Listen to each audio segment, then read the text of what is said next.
शनिवार की ग्राम पंचायत भगहरिया पूरे मितई में जिलाधिकारी प्रियंका निरंजन एवं मुख्य विकास अधिकारी अंकिता जैन की अध्यक्षता में मिशन शक्ति 5.0 के अंतर्गत मिशन शक्ति चौपाल में नारी सुरक्षा, नारी सम्मान, नारी स्वावलंबन, नारी जागरूकता का कार्यक्रम आयोजित किया गया। इस चौपाल में स्कूली बच्चों को सम्मानित, गर्भवती महिलाओं की गोद भराई, आवास लाभार्थियों को प्रमाण पत्र वितरण, पेंशन लाभार्थियों को प्रमाण पत्र वितरण, किशोरियों को हाइजीन किट वितरण, किसानों को बीज किट वितरण सहित अन्य कार्यक्रम आयोजित किया गया। जिला पंचायत राज अधिकारी लालजी दुबे, SDM नेहा मिश्रा सहित तमाम विभाग के अधिकारीगण मौजूद रहे। इस ग्राम पंचायत के सम्मानित ग्रामवासी जिनकी वजह से आज का जो ये ग्राम चौपाल है वो सफल हो रहा है, आप सभी को सर्वप्रथम मैं दीपावली की हार्दिक शुभकामनाएं देती हूँ। आप सभी से मैं यही अनुरोध करूँगी कि आज इस ग्राम चौपाल को सही मायने में तब सफल बनाया जाएगा जो स्कीम्स की आपको आज जानकारी दी गई है, जिन सरकारी योजनाओं की आपको आज जानकारी दी गई है उनका आप लाभ उठाएं। अगर कोई ऐसा व्यक्ति है जो लाभार्थी है, जो पात्र है, तो वो ज़रूर पंचायत भवन पंचायत सहायक के माध्यम से उसमें आवेदन करे और उसका लाभ उठाए। अभी बच्चों ने बहुत सुंदर एक प्रस्तुति करी थी जो नारी सम्मान पर थी। आज मंच पर भी देखें आप, प्रमुख रूप से नारी विराजमान है, यहाँ की ग्राम प्रधान नारी है, जिले की अधिकारी सबसे सर्वोपरि ग्रामवासी की कल्याण का सुविधा का ध्यान ग्राम पंचायत के स्तर पर रखा जा सकता है, उसकी समस्त आवश्यकताओं को पूरा किया जा सकता है, शिकायतों का निस्तारण गांव में ही हो सकता है। तो कहते हैं सरकार आपके द्वार पर ही आपकी समस्याओं का निस्तारण हो जाएगा।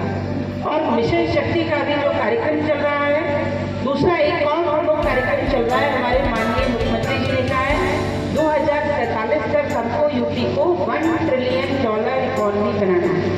ट्रिलियन में कितने जीरो होते हैं अभी मैं नहीं बताऊंगी, इसको देखिएगा। तो अगर 1 ट्रिलियन CDO SDM मौजूद नहीं। आज मिशन शक्ति फेज 5 का कार्यक्रम पहले से हमारे यहाँ निर्धारित था। इस बात की जब हमको जानकारी हुई तो हमने सोचा क्यों न इस कार्यक्रम को थोड़ा बृहद कर लिया जाए। हम कई सालों से स्वास्थ्य शिविर और महिलाओं की गोद भराई आशीर्वाद का कार्यक्रम निरंतर करते चले आ रहे हैं। तो चूँकि आज नारी सशक्तिकरण का ही कार्यक्रम था तो हमने सोचा क्यों ना हम इस कार्यक्रम को भी कर लेते हैं, क्योंकि आने वाले समय में चुनाव है, आगे शायद वो कार्यक्रम ना होता था। तो जिलाधिकारी महोदय और विकास अधिकारी महोदय से अनुमति लेने के बाद इस कार्यक्रम को हम लोगों ने थोड़ा और बृहद कर दिया। तो कितने लोगों को अभी चको कुछ लोगों को बता गया क्या है? हमारे यहाँ 25 महिलाओं की आज गर्भवती महिलाओं की गोद भराई हुई है।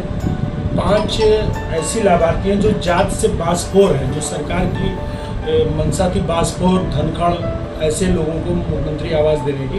हमारी ग्राम पंचायत में 5 लाभार्थी को आज स्वीकृति पत्र दिया गया है और 5 लाभार्थी हमारे पारिवारिक लाभ का स्वीकृति पत्र पाए हैं। कुछ वृद्धावस्था पेंशनर को स्वीकृति पत्र मिला है और कुछ निराश्रित महिलाओं को स्वीकृति पत्र मिला है। और एक किट बीज की जो किट थी कृषि विभाग द्वारा करीब 15 लोगों को दी गई है और हाइजीन किट स्वास्थ्य विभाग की करीब 60 लोगों को वितरित की गई है। ICDS की तरफ से 20 लाभार्थियों को पोषण किट दी गई, बालिकाओं को, जो हमारी किशोरियाँ हैं। जैसे अभी मंच से आपने कहा कि गोंडा के सारे अधिकारी ईमानदार हैं जी। आज एक लौता प्रधान है, जिस तरीके से आपने कहा सारे अधिकारी ईमानदार हैं जी, धरातल पर कुछ और दिख रहा है। हर प्रधान कह रहा है बगैर कमीशन का काम नहीं हो रहा है। किस ईमानदारी की आप बात कर रहे हैं? मैं इस चैनल के माध्यम से अपने उन सभी प्रधान भाइयों से और सारे अधिकारियों के बैठ के संवाद करना चाहूँगा। अगर आप काम करेंगे तो किसी अधिकारी या किसी कर्मचारी की हैसियत नहीं कि वो आपसे कमीशन मांगे। जब आप लूट खसोट में शामिल होंगे तभी आपसे कोई डिमांड कर सकता है। मैंने मंच के माध्यम से कहा है, आज मैं आपके माध्यम से कहता हूँ, मैं दावे से काम करता हूँ, ठोक के काम करता हूँ, एक चवन्नी किसी को नहीं देता हूँ। ना आज तक मुझसे किसी ने पैसा मांगा है, चाहे वो खाद्य और रसद विभाग रहा हो। लोग कहते हैं कि राशन कार्ड बनवाने पे हजारों रुपए, एक पैसे का मैं कसम खाने वाला हूँ कि मैंने नहीं दिया, ना मुझसे किसी ने मांगा। मनरेगा में कोई कमीशन नहीं चला? मनरेगा में हमने कोई कमीशन नहीं दिया, किसी की हिम्मत नहीं मुझसे मनरेगा में कमीशन मांगने की। अगर किसी ने मुझसे कहा भी होगा तो मैंने कहा मेरे काम की जांच करा लो। भाई जब मैं काम की जांच कराता हूँ हर साल मुझे टीएससी जांच करानी पड़ती है, शासन स्तर की जांच करानी पड़ती है। सोचिए अभी 17 साल का मैंने है कहीं गाइडलाइन में, 5 साल से ऊपर की जांच नहीं। दिल्ली से जांच आई, 17 साल का 237 कार्यों की जांच हमने कराई। तो हम अगर काम नहीं करेंगे तो जांच क्या कराएंगे? आज हम लूट कर आपको दे देंगे, हम भी खा लेंगे और कल को अकेले फंसना हमको है। तो आप कितने करोड़ रुपए का आपने या फीता कटवाया, कौन कौन सा काम ऐसा जो कि नहीं है? जी, हमारे यहाँ 700 मीटर 800 मीटर का एक खड़ंजा है 13,67,000 रुपये का। ये मुख्यमंत्री पुरस्कार से योजना से जो हमको 35 लाख रुपए मिला था वो एहसास से हमने उसको कराया है। एक 375 मीटर का है 6,97,000 रुपये का पंडित हाथा से ये धर्मपुर संपर्क मार्ग तक सारे खड़ंजे लगे हुए हैं। आज उनका लोकार्पण कराया गया है। एक शीतला प्रसाद के घर से रानीपुरवा के बाग तक, एक नंदू के घर से सतपुर के घर तक, एक डीहा में मलखान के घर से मदन के घर तक 5 पत्थरों का लोकार्पण हुआ, 5 साइडों का सारे खड़ंजे लगे हैं। मैं भी दावा करता हूँ, आपसे भी दावा करता हूँ, किसी भी टीम से दावा करता हूँ कि पूरे 5 साइड पे अगर एक ईंट वो पीली या एक ईंट अगर वो दोमा निकाल देगी, मैं 5 की रिकवरी ब्लैंक चेक आज ही दे दूंगा। तो क्या माने अन्य प्रधान पीला ईंटा लगाते हैं? न, मैं ऐसा कदाप नहीं कहता हूँ। अगर वो कमीशन देते हैं तो स्वाभाविक से लगाते होंगे, क्योंकि 6400 कुछ रुपए का एस्टीमेट है।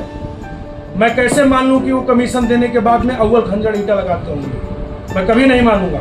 अगर प्रधान कहते हैं कि मुझे कमीशन देना पड़ता है तो इसका मतलब कि वो गड़बड़ काम करते हैं। मैं पहले अपने प्रधान साथियों से कहूंगा कि न गड़बड़ काम करो, न कमीशन किसी को दो। मैं प्रधान संगठन का देवी पाटन मंडल अध्यक्ष हूँ। अगर कोई आपसे कमीशन मांगता है, आप बताइए, आपकी लड़ाई मैं लड़ूंगा। कोई ऐसा अधिकारी पूरे मंडल में नहीं है जिससे मेरी मुलाकात ना होती हो, चाहे वो कमिश्नर साहब हो चाहे आईजी साहब हो। मैं अपने कमिश्नर साहब से तो शिकायत, भाई मैं बहराइच के जनपद के डीएम को नहीं जानता, लेकिन मैं अपने कमिश्नर साहब को तो जानता हूँ। अभी आपके यहाँ डीएम साहबा ने क्या कुछ आपके यहाँ ऐसी चीज देखी जो अन्य जगह लागू करने की बात कही है? अब ये तो जिलाधिकारी महोदय मुझसे ज़्यादा बेहतर दे पाएंगी। हाँ, हमने कोशिश की कि हमने अपने गांव को जो इतना चमकाया है, तो मेरा प्रयास था मैडम को दिखाने का, लेकिन अफसोस आज मैडम के पास समय नहीं था। वनटांगिया में दीपोत्सव का कार्यक्रम होना है, पहले से प्लान निर्धारित है। मैं मैडम को अपना गाँव ही नहीं विजिट करा पाया। कई सारे ना स्कूल ले जा पाया, ना अंत्येष्टि स्थल ले जा पाया, ना मुझे वृक्षारोपण कराना था एक साइडों पे। आप देखे होंगे हमारे गांव के चकमार्गों पे देखिए नीम का पेड़ लगा हुआ है। हम कार्बन क्रेडिट पर भी काम कर रहे हैं। सारे चकमार्गों पर हमने नीम का पेड़ लगाया हुआ है। एक चकमार्ग हमने छोड़ रखा था कि मैम आएंगे तो हम उनके हाथ से लगवाएंगे।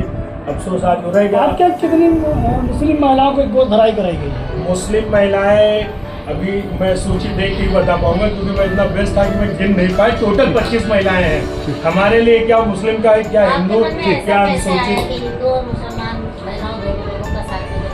जी देखिए, हमारे गांव में सांप्रदायिक दंगे आज तक नहीं। इतिहास आप उठा के देख लीजिए या थाने का रिकॉर्ड उठा के देख लीजिए। हमारे गांव में मुस्लिम हिंदुओं का भाईचारा का सम्मेलन है। हमारे यहाँ दुर्गा पूजा होती है, मुसलमान हमारा उसमें रहता है। हम मुसलमान के ताजिया में खुद शरीक होने जाते हैं, सिन्नी चढ़ाते हैं। हम उनके भी धर्म को सम्मान करते हैं, अपने भी धर्म को सम्मान करते हैं। मैं दूसरी जगहों की बात नहीं करता हूँ, लेकिन भगारिया पूरे में इस मामले में नजीर है कि यहाँ पे कभी ना हिंदू मुस्लिम हुआ है, ना मैं होने दूंगा अपने प्रयास।